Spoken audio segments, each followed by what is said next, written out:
Alicia Kelly. I'm a biology teacher here at Schroeder Paideia High School in Cincinnati, Ohio.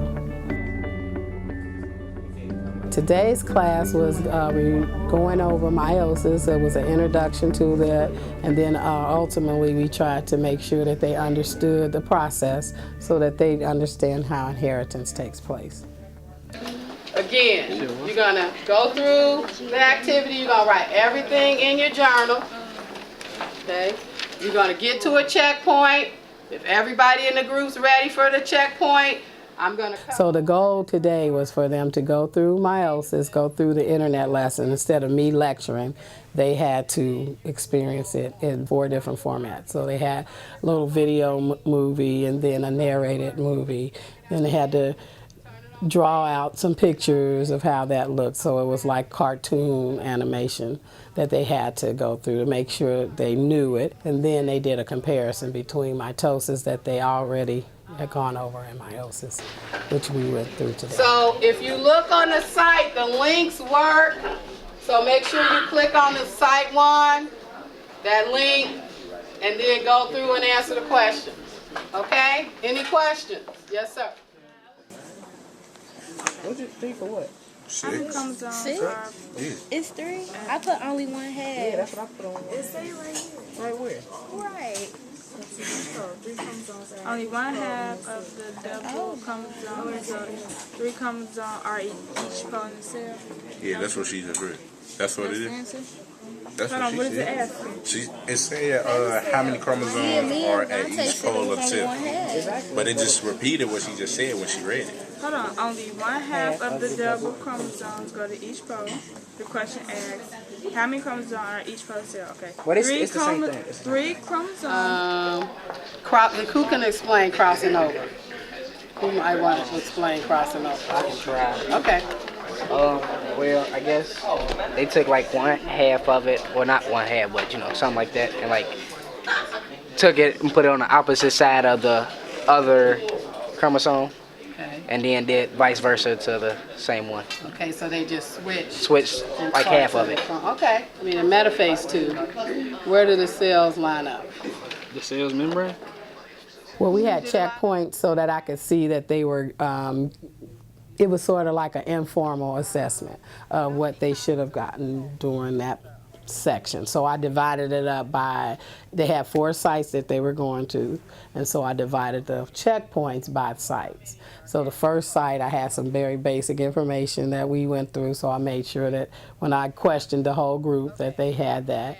And then the second checkpoint was the same thing. And the goal was to have them complete it as a group, and I do the checkpoint as a group so that I could kind of see where the group was, and it makes them talk to make sure that their other classmates are on target.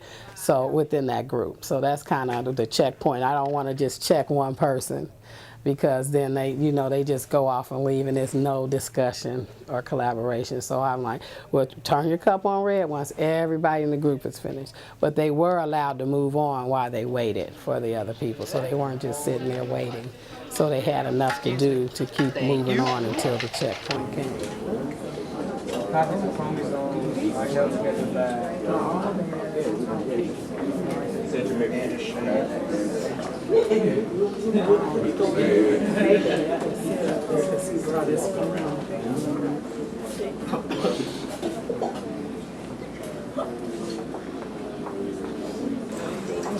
During telophase 2, chromosomes again decondense and nuclear membranes reform. Alright, chromosomes decondense.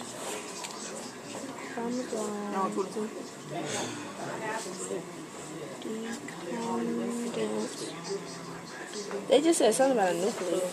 You said chromosomes decondense. And something else. Hold on. Opposite poles of the cell. During telophase 2, chromosomes again decondense and nuclear membranes reform. And nuclear membranes reform. Nuclear membranes reform? Yeah.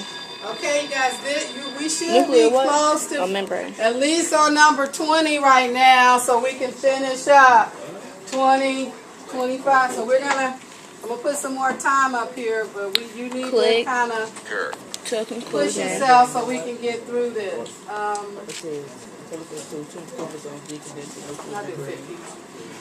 Lead to conclusion. Each of the 4 data cells produced by mitosis is unique. I'm going to go with unique. No, don't go with unique. Don't you see uniqueness? No. Uniqueness. Kayla, I can't rely on your thoughts, okay? Because sometimes you don't work with me.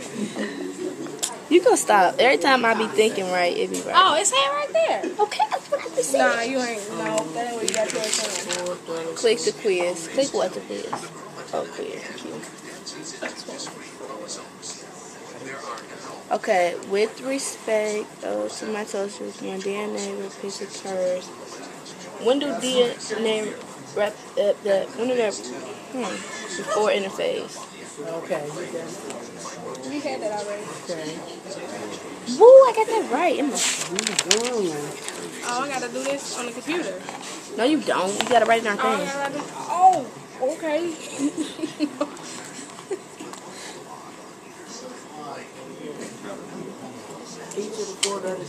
Hey, why you best friends on me? You embarrassing us on the screen. I'm just saying. Tell about. Why not? Wait. You gonna write the question. What's 23? That's you. Maybe because I don't have a cell phone, we can't communicate. No, I don't think that's it. I think that's it. Nope. When you had a phone, you didn't. We did communicate. You never texted me back. I did. You did not. You text me one Sunday. No, And I didn't text back. So we have a couple of groups that are on their last section. I need you there. I need those drawings. I need the exit ticket. We finished up with the exit ticket, and they had to tell me 3 things they learned, 2 things that they still weren't quite sure of, and then 1 thing that they could teach somebody else in the classroom. So the goal was to have the things that they teach, that people who could teach certain things, hopefully, that they would be able to help the kids who had questions teach it in a different way so they would understand it.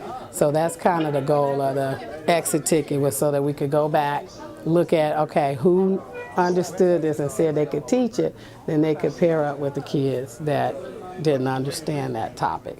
So that's kind of the way I wanted that to go, to have more teachers in the classroom than me, because sometimes the kids will, they can teach it better. They can make it more understandable in a different way than I can. So that, I always like to use that. And I'm like, oh, that's a good way to put that. So next time I'll use that. So, you know, I'll say that next time. So you can learn from them sometimes. And then up here, asexual reproduction.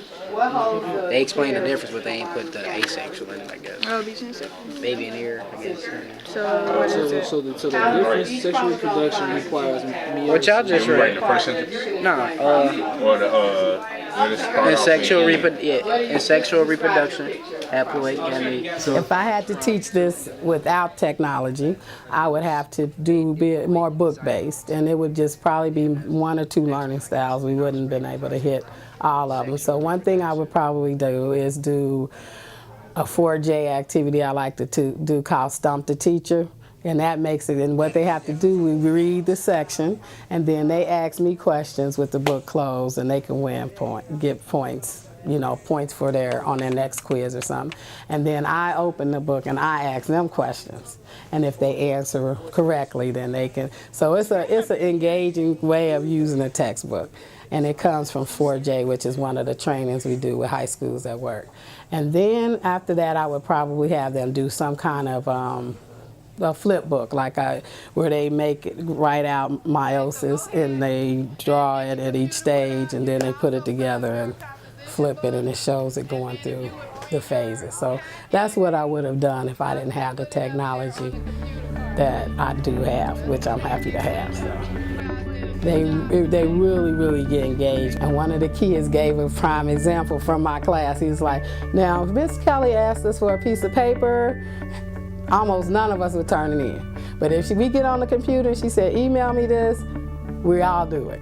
He said, because the technology is engaging in stuff that we already do, and we like it, so we're more likely to do the work than if we just have to sit there and it kind of gets boring with the pencil paper.